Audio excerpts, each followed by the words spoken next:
guys! Joy here! Today guys, gagawa tayo ng carrot salad. Napaka-trending ng carrot salad na yan, but for my version, lalagyan ko siya ng red bell pepper or capsicum. It's very easy and simple to make, and this is our ingredients. Of course, we have your carrots and red bell pepper, and olive oil, soy sauce, sesame oil, vinegar, tahin, sesame seeds, and ground black pepper. Gawin na natin. Ito na guys yung ating red bell pepper. In-slice ko lang siya guys ng ganyan. And then yung ating carrots naman, ganyan siya guys kaninipis. Gagamit tayo ng peeler. Ganyan. Medyo matagal lang at medyo nakakangawit lang talaga. Kailangan matyaga ka. Ayan, hanggang sa maubos natin yung carrots.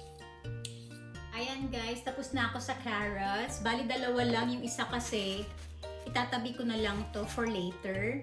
Kasi hindi siya magkasya sa aking lalagyan since I don't have a bigger size na food container. So, imimix ko na tong red bell pepper sa carrots. Mimix ko lang siya guys. Sakto lang yung dalawang carrots. Kung i-add ko pa yung isa, sisikip na sila. Ground black pepper.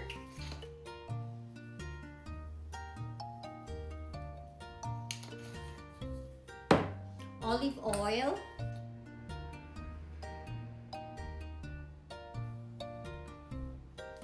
Sesame oil.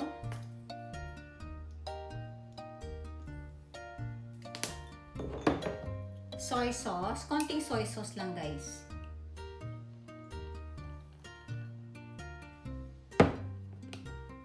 Vinegar.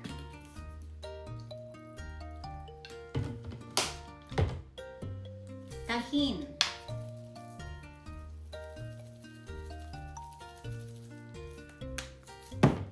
And sesame seeds. Gusto ko madaming sesame seeds.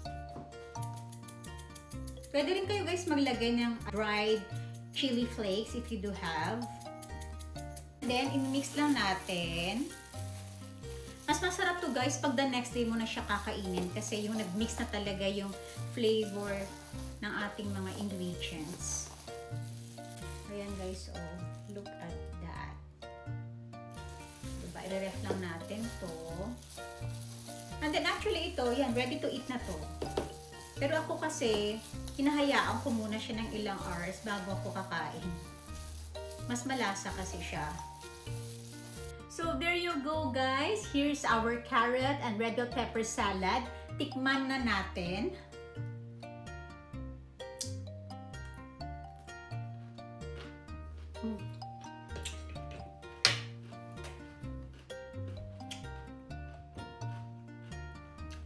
Try nyo na din guys. Ang sarap. Promise. The best.